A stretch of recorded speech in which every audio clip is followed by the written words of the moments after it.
हन्ताणम् नमो सेताणं नमो आयर्याणम् नमो वज्रायाणम् नमो लोये सवसाउणम् मंगलम भगवान वीरो मंगलम गौतमो गणे मंगलम कुंद कुंदाद्यो जैन धर्मोस्तु मंगलम सर्व मंगल मांगल्यम सर्व कल्याण कार्यक्रम प्रदानम सर्वधर्माणां जैनम जयतु शासनम जैनम जयतु शासनम उत्तम क्षमा मार्दव आर्जव भाव है सत्य शौच संयम तप त्याग उपाव है आकिंचन ब्रह्मचर्य धर्म दश सार है चौगति दुख ते काढ़ी मुक्ति करतार है। आज अंतिम दिन है। अंतिम दिन है। अंतिम दिन इसका? तो नहीं है, साधना तो हमेशा करनी है। ये तो 4 से बोलते हैं कि ये 10 दिन का है। और ये 10 दिन तो अपन ने ऐसे डिवाइड करनी है। बाकी मुनिराजों की अपेक्षा तो 365 दिन यही है। हमारे लिए भी साधना के लिए तो सारे मुनिराज से तो वो तो रास्ते पर चढ़ गए, हम तो रास्ते पर चढ़ने के लिए उद्यम करना चाहिए हमें। तो दिन रात आज के दिन को अंतिम दिन जैसा नहीं, उद्घाटन जैसा अपन लोग सेलिब्रेट कर रहे हैं कि भाई हमारे क्या ध्यानत धर्म जैसे पैड़ी चढ़ी के शिव महल में पग 10वां दिन है आज। 10 सीढ़ी चढ़ ली तो अब इससे नीचे नहीं, सीधे मुक्ति शिव महल में ही अपन कदम रखें, उद्घाटन करें। ऐसा अपन लोग भावना भाएं, ऐसी भावना भाएं, है ना। और आज उत्तम ब्रह्मचर्य का दिन है। तो क्या है ब्रह्मचर्य, क्या है उत्तम ब्रह्मचर्य धर्म, क्या भ्रांतियां हैं, लोग क्या क्या समझते हैं, सब चीजों के बारे में अपन देखते हैं। तो ब्रह्म अर्थात क्या होता है? ब्रह्म अर्थात होता है निज शुद्धात्मा। और अपनी निज शुद्धात्मा में रमना, जमना, चरना, विचरना, जो जो भी है वो सब ब्रह्मचर्य है। पर द्रव्यों से रहित शुद्ध बुद्ध अपने आत्मा में जो चर्या है अर्थात लीनता है, उसे ब्रह्मचर्य कहेंगे। वो ब्रह्मचर्य है। कल अपन ने अकिंचन धर्म में एक परिभाषा पढ़ी थी ब्रह्मचर्य की। क्या परिभाषा थी वो? कि ज्ञानानंद स्वभावी आत्मा को ही निज मानना, जानना, उसी में जम जाना, रम जाना, लीन होना, ये ब्रह्मचर्य है। ये वास्तविक ब्रह्मचर्य है ना। ये अपने को निज आत्मा में लीनता, अपनी आत्मा में लीन होना, बस यही काम करना है अपने को। आज तक यही नहीं किया है, बाकी सब तो सब करते आए हैं हर चीज। अरे मुनिव्रत भी अनंतो बार धारण किया है, लेकिन पै निज आत्म ज्ञान बिना सुखलेश न पायो। मुनिव्रत धार अनंत बार ग्रह को उपजायो, पै निज आत्म ज्ञान बिना सुखलेश न पायो। ये अपना ज्ञान नहीं हुआ, निज आत्मा में लीनता नहीं हुई, निज आत्मा का ज्ञान नहीं हुआ सच्चा। 9वें ग्रह तक गए हैं मुनिव्रत धारण करके, लेकिन ये नहीं हुआ। जब तक हम अपने आत्मा को जानेंगे नहीं, मानेंगे नहीं, जब तक उसमें लीन नहीं होंगे, है ना, अपने को मुक्ति संभव नहीं। और जब तक जानोगे नहीं और मानोगे नहीं ना, तब तक लीन होना संभव नहीं। इसीलिए तो आत्मलीनता मतलब सम्यक चारित्र जो है वो आत्मज्ञान और आत्मदर्शन मतलब सम्यक दर्शन और सम्यक ज्ञान पूर्वक ही होएगा। ये ब्रह्मचर्य के साथ में जो अपन ब्रह्मचर्य के साथ में जो उत्तम शब्द लगा रहे हैं, उसका अर्थ भी तो यही है ना। अपने को इन सारी चीजों का विचार करना है। सम्यक दर्शन, सम्यक ज्ञान सहित आत्मलीनता, ये उत्तम ब्रह्मचर्य धर्म है, ये उत्तम ब्रह्मचर्य है। निश्चय से ज्ञानानंद स्वभावी निज आत्मा को ही निज मानना, जानना, लीन होना, ये ब्रह्मचर्य है। आजकल तो अपन ने कुछ और ही चला रखा है। ब्रह्मचर्य शब्द का अर्थ अपन ने बहुत स्थूल ले रखा है। आजकल मात्र स्पर्शन इंद्रिय के जो विषय सेवन के त्याग रूप व्यवहार को ब्रह्मचर्य माना जाता है। जो स्पर्शन इंद्रिय के विषय जो है उनके सेवन, उन विषय सेवन का त्याग। 8 विषय हैं स्पर्शन इंद्रिय के। कौन से 8 विषय हैं? ठंडा, गरम, रूखा, चिकना, कड़ा, नरम, हल्का और भारी। ये 8 विषय। इन 8 विषयों में आनंद मानना, आनंद अनुभव करना स्पर्शन इंद्रिय के विषयों का ही सेवन है। इन 8 प्रकार के जो विषय है इनमें आनंद मान रहे, और मात्र इन्हीं के त्याग को ब्रह्मचर्य मान लिया है अपन। सिर्फ यही। और मैं कहता हूं ये भी नहीं है ना, मतलब स्पर्शन इंद्रिय के भी संपूर्ण भोग और ये जितनी भी ये 8 प्रकार के विषय, इनके त्याग को नहीं, इनको अपन ब्रह्मचर्य का घातक नहीं मानते स्पर्शन इंद्रिय को, अपितु एक क्रिया विशेष है ना, उसको अपन ने ब्रह्मचर्य का घातक मान लिया है। सिर्फ ये भूल है अपनी। अरे वास्तव में पंचेंद्रिय के विषयों से प्रवृत्ति और निवृत्ति, ये जब तक प्रवृत्ति नहीं छूटेगी, पंचेंद्रिय के विषयों से जब तक प्रवृत्ति नहीं छूटेगी तब तक ब्रह्मचर्य नहीं होएगा।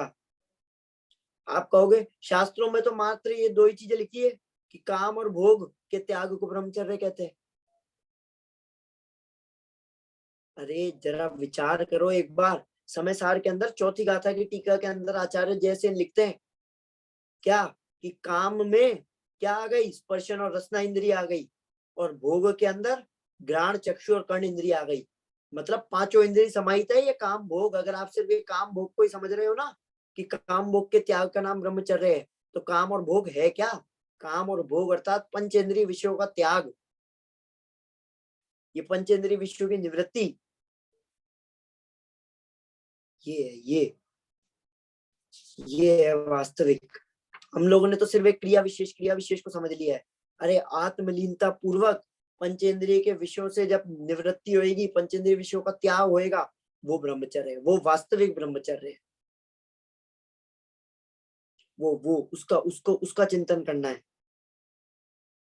आप यद्यपि मतलब जितने भी अपने जो शास्त्र है ना, उनके अंदर आचार्यों ने लिखते समय, ब्रह्मचर्य का वर्णन करते समय हर जगह पर स्पर्शन इंद्रिय के विषय के त्याग पर अधिक बल दिया है। लेकिन इसका मतलब ये नहीं है बाकी नहीं लेने। क्यों? क्योंकि जब अपन स्पर्शन इंद्रिय कहते हैं ना, स्पर्शन इंद्रिय को जीतने की बात करते हैं, तो 5 इंद्रिय आ जाती है। क्योंकि ये सब कहाँ है? ये स्पर्शन इंद्रिय नहीं है, ये आंख, कान, नाक, ये सब 5 इंद्रियां स्पर्शन इंद्रिय में गर्भित है। ये शरीर रूप स्पर्शन इंद्रिय ही है ना, ये स्पर्शन इंद्रिय के अंदर गर्भित है। और बस स्पर्शन इंद्रिय ही क्यों बोला है? इसके बहुत अनेक कारण है, अनेक कारण। यदि समझ लो कर्ण इंद्रिय बोलते है ना, तो 4 इंद्रिय तक के जो जीव है वो सब तो ब्रह्मचर्य धर्म वाले हो जाते हैं, उनको तो ब्रह्मचर्य धर्म हो जाता है। चक्षु इंद्रिय बोलते तो 3 इंद्रिय तक जितने भी जीव है वो सब हो जाते। रसना, घ्राण, किसी भी इंद्रिय तक बोलते ना, तो ये चीज उपस्थित होनी चाहिए, ये उपस्थित हो जाती है उनके, कि भाई उनसे पिछली जो इंद्रिय वाले हैं वो सब ब्रह्मचर्य हो जाते। अरे पर ऐसा नहीं है, ऐसा नहीं है। स्पर्शन इंद्रिय के अंदर ये सब गर्भित है, इसलिए स्पर्शन इंद्रिय बोला है। स्पर्शन इंद्रिय में सब आ गए। स्पर्शन इंद्रिय का मतलब है इस संसार में जितने भी जीव हैं जो परिभ्रमण कर रहे हैं, वो सब, उन सबके स्पर्शन इंद्रिय है, मतलब वो सब आ गए। एक स्पर्शन इंद्रिय बोलने से, स्पर्शन इंद्रिय के सहित होने से वो सब संसारी जीव आ गए। संसारी ये स्पर्शन इंद्रिय का त्याग मात्र सिद्धों को होता है, और वो पूर्ण ब्रह्मचर्य है। उनके ब्रह्मचर्य पूर्णता को प्राप्त हो गया है। ब्रह्मचर्य क्या? उनके तो 10 धर्म है उनके, ब्रह्मचर्य भी है। ये स्पर्शन इंद्रिय इसीलिए लिया है, इसीलिए स्पर्शन इंद्रिय बोला कि सब आ जाए, एक ही चीज के अंदर सारी चीजें गर्भित हो जाए। सारी इंद्रिय अलग अलग नहीं बोलना पड़े अपने को, है ना। आपको एक इंद्रिय जीवों को भी क्या कहते हैं ब्रह्मचर्य मानना चाहिए, उसमें क्या दिक्कत है? अरे उसमें दिक्कत ये है कि उनको अपनी आत्मलीनता नहीं हुई है, उनने अपने स्वभाव को नहीं पहचाना है, मैं कौन हूँ, वो कौन है जीव, उस चीज को नहीं पहचाना है। आत्मरमणता रूप उनके निश्चय ब्रह्मचर्य नहीं है। वास्तव में तो अपनी आत्मा में जमना, रमना, समा जाना, लीन हो जाना, यही ब्रह्मचर्य है ना। तो वो एक इंद्रिय के कहाँ है? नहीं है, उनके भी नहीं है। सिर्फ सिद्धों के पूर्णता को प्राप्त हो गया है, इसलिए स्पर्शन इंद्रिय लिया, जिससे कि सारी चीजें आ जाए।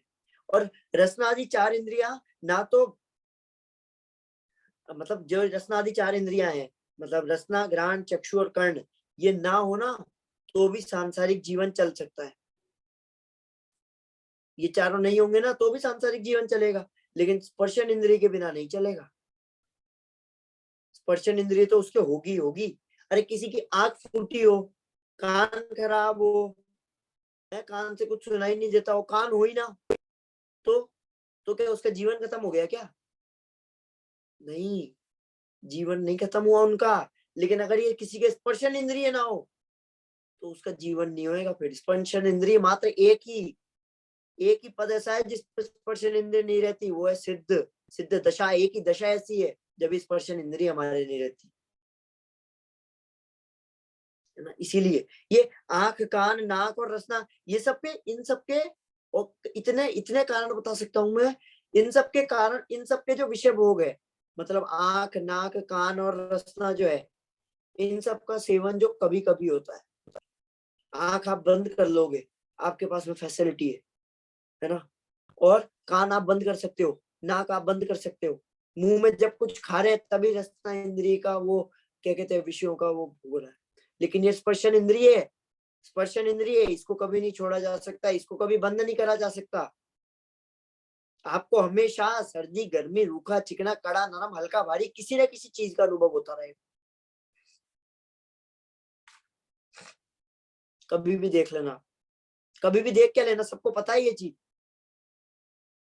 अपन सोते हैं, है ना, तो आंख बंद हो गई, तो एक बार के लिए चक्षु इंद्रिय के जो विषय है वो रुक गए, है ना। लेकिन स्पर्शन इंद्रिय तो उस टाइम भी है बढ़िया मुलायम मुलायम गद्दे पे सो रहे हो, ठंड लग रही है, गर्मी लग रही है, या रूखा सा हो रहा है, चिकना हो रहा है, हर चीज, हर चीज ये स्पर्शन इंद्रिय, ये आखिर तक रहती है, लास्ट तक रहने वाली है। ये चारों इंद्रियों को, और एक काल संबंधी भी अपन बात कर सकते हैं, काल संबंधी भी खंडित कर सकते हैं। कैसे? कि स्पर्शन इंद्रिय जो है ना, वो हमेशा रही है, आज तक, अनादि से लेकर आज तक हमेशा रही है। लेकिन जो बाकी की 4 इंद्रियां हैं वो नहीं रही। चक्षु आपके पास में हमेशा से थी क्या? कर्ण आपके पास में हमेशा से था क्या? है, घ्राण, रसना, ये जो शक्तियां हैं, ये जो 5 इन चारों इंद्रियां हैं, ये आपके पास में हमेशा से थी क्या? अरे नहीं, ये मात्र स्पर्शन इंद्रिय का साथ ही है जो अनादि से है। इस संसार दशा के अंदर कोई है ना, तो स्पर्शन इंद्रिय बिना नहीं होएगा। बाकी इंद्रियों बिना हो सकता है, स्पर्शन इंद्रिय बिना नहीं होएगा। इसलिए एक और बात, स्पर्शन इंद्रिय का छूटना जितना कठिन है, उतना ही उसका छूटना लाभदायक भी है। क्यों?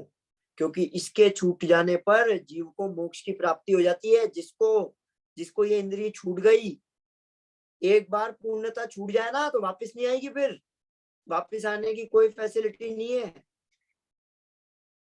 ऐसे तो आप देख लो, हर जगह हर जगह हर जगह आपको वापस रिटर्न रिटर्न रिटर्न रिटर्न की फैसिलिटी मिलेगी। लेकिन वही बात है, मैंने पहले भी बोली थी, अपनी आत्मा की ओर टर्न हो गए ना तो फिर रिटर्न का कोई ऑप्शन नहीं है। एक बार पूर्ण रूप से अपनी आत्मा की ओर टर्न हो जाओ, सीधे जहां पर अपने अनंत अनंत सिद्ध विराजमान है ना, वहीं पर ही जाकर सीधे 7 राजू ऊपर जाओगे। ये वास्तविक, मतलब ये क्या है, ये मतलब सिर्फ स्पर्शन इंद्रिय में भी 5 इंद्रिय ग्रहण करनी है अपने। 5 इंद्रिय के विषय के त्याग पूर्वक जो हुई आत्मलीनता है, जो अपने आत्मा में जो लीनता है जो प्रकट हुई है, उसका नाम है वास्तविक ब्रह्मचर्य। वो है ब्रह्मचर्य। अरे इंद्रियों की वृत्ति जो है वो हमेशा बहिर्मुखी होगी, और आत्मा अंतरोन्मुखी वृत्ति से पकड़ा जाता है, पकड़ने में आता है।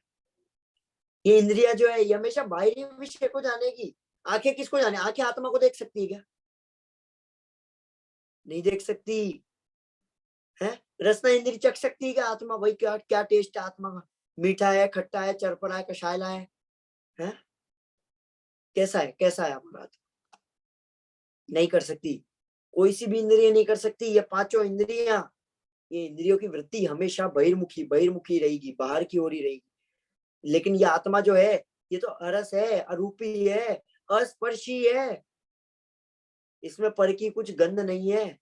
मैं ज्ञानानंद स्वभावी हूं, सबने पढ़ा है, सबने सुना है, सब बोलते हैं, है ना। मैं ऐसा हूं। अपन लोगों ने ये जो इसको मान रखा है ना, इसको मानना छोड़ना है। ये इंद्रिया हमेशा बाहर की चीजों को जानेगी। अरे बाह्य स्वरूप आत्मा को देखना है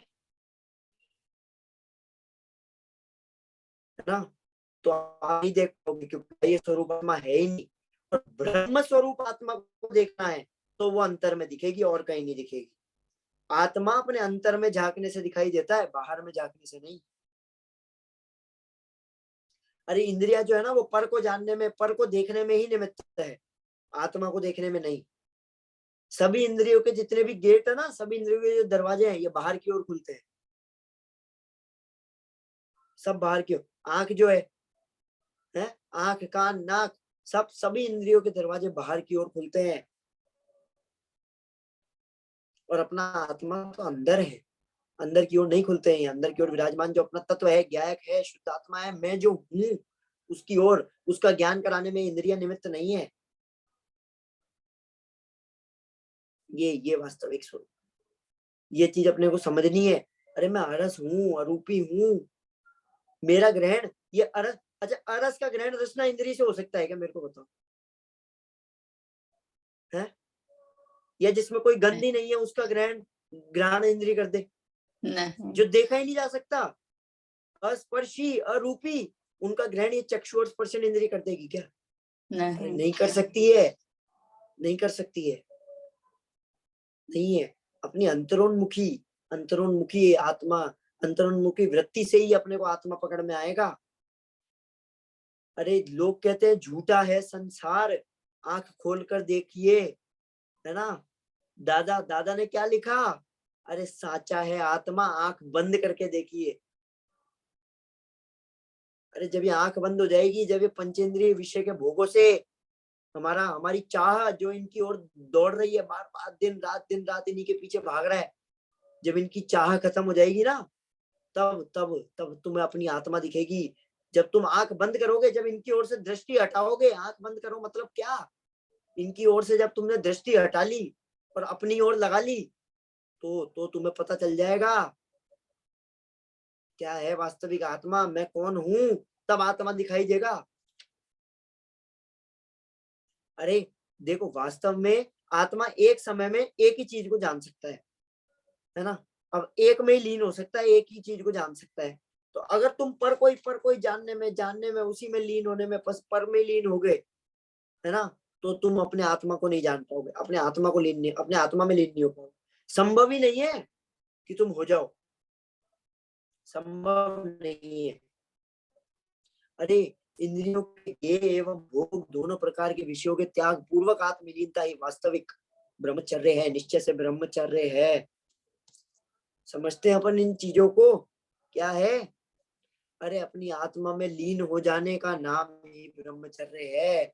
ब्रह्म के मायने क्या है? ब्रह्म के मायने है आत्मा, ऐसी आत्मलीनता जिसमें जितने भी पदार्थ है उनके प्रति आसक्ति ना रहे, आसक्ति शेष ना बचे, 1% भी आसक्ति ना रहे। बाहर जितने भी पदार्थ है, जितनी भी चीजें हैं उनके प्रति, अरे परिणामों की अत्यंत निर्मलता का नाम है ब्रह्मचर्य। परिणामों को निर्मल कैसे करें? परमाणु पर इसकी परिणामों की निर्मलता कैसे आएगी? 4 उपाय। क्या? हमेशा अपने मन को स्वस्थ रखना, दूसरों के बारे में अपने मन में कोई भी विकृति, कोई भी बुरे भाव नहीं लाना, ये पहला। दूसरा, इंद्रियों पर विजय प्राप्त करना, तो निर्मलता आएगी, परिणामों में निर्मलता आएगी। तीसरा, अच्छी संगति करना, तो परिणामों में निर्मलता आएगी। और भगवान की भक्ति करना, पूजन करना, स्वाध्याय करना, तो परिणामों में निर्मलता आएगी। ये परिणामों में निर्मलता अत्यंत निर्मलता परिणामों में ये ब्रह्मचर्य है। पंचेंद्रिय विषयों का त्याग ब्रह्मचर्य है। ये चीज अपने को समझनी है। अंतरंग अर्थात निश्चय ब्रह्मचर्य पर इतना ही बल देने का तात्पर्य यह नहीं है, आप लोग ये समझो कि स्त्री और ये इनके त्याग रूप जो बाह्य से जो अपने को दिखाई देता है वही ब्रह्मचर्य है। अरे नहीं नहीं, यहाँ पर पंचेंद्रिय विषयों की त्याग है। किनको होता है ये, किनके होता है ब्रह्मचर्य? अरे पंचम गुण स्थानवर्ती श्रावक, जिनके अनंतानुबंधी और अप्रत्याख्यानावरण कषायों के अभाव पूर्वक जो 11 प्रतिमाएं होती है ना, 11 प्रतिमाओं के धारक होते हैं, उनमें से 7वीं प्रतिमा के योग्य निश्चय ब्रह्मचर्य होता है। और 7वीं प्रतिमा भी ऐसा नहीं कि डायरेक्ट 7वीं प्रतिमा हो जाए आपको। 7वीं प्रतिमा का अर्थ है कि आपको पहली भी है, दूसरी भी है, तीसरी भी है, चौथी भी है, 5वीं भी है, छठी भी है। और जब छठी हो गई ना उसके बाद ही 7वीं होगी, क्रमशः चलती है। ऐसा नहीं कि 7वीं पहले नंबर पे कर लो पहली, 7वें नंबर पे कर लो 14वीं, 11वीं पहले नंबर पे लिया और दूसरी बार, ये नहीं है, क्रम से होगी।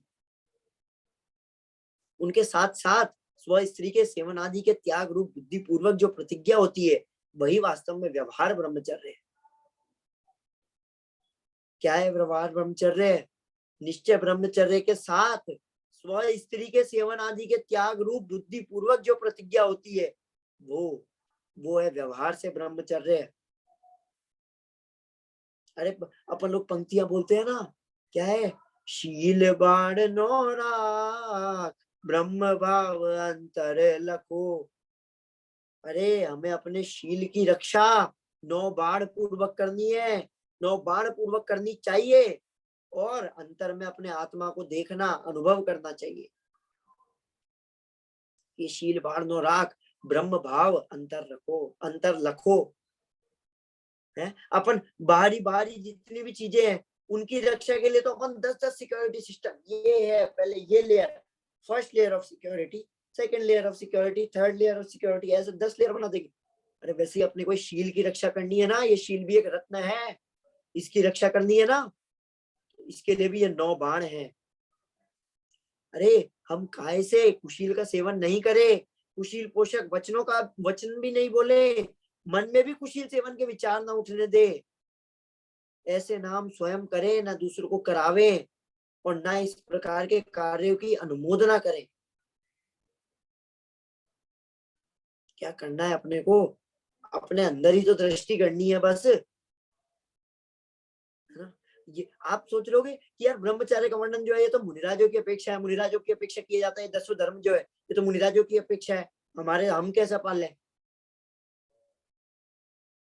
अरे भाई माना कि उत्कृष्ट वर्णन है, यहाँ पर बिल्कुल उत्कृष्टतम वर्णन है, उत्कृष्ट भी नहीं उत्कृष्टतम वर्णन किया जा रहा है, लेकिन फिर भी गृहस्थों को भी ब्रह्मचर्य की आराधना से विरक्त नहीं होना चाहिए। उन्हें भी अपनी अपनी भूमिका अनुसार इसे अवश्य धारण करना चाहिए।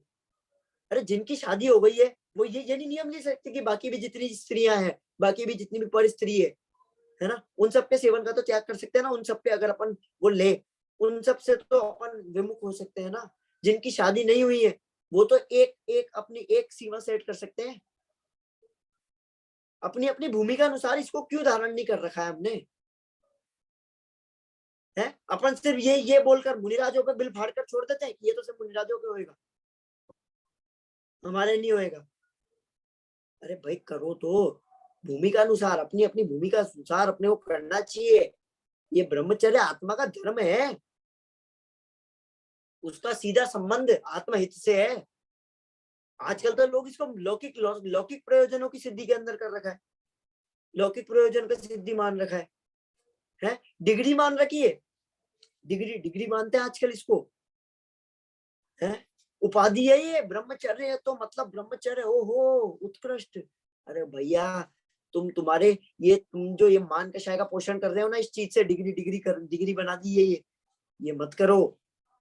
आज की जो दुनिया है इनको क्या हो गया है, ये जब स्त्री रखने जाता है मतलब शादी करने जाता है तब भी बैंड बाजा सहित जाता है, और जब ये सब छोड़ने जाता है ब्रह्मचर्य लेने जाता है तब भी बैंड बाजा सहित जाता है।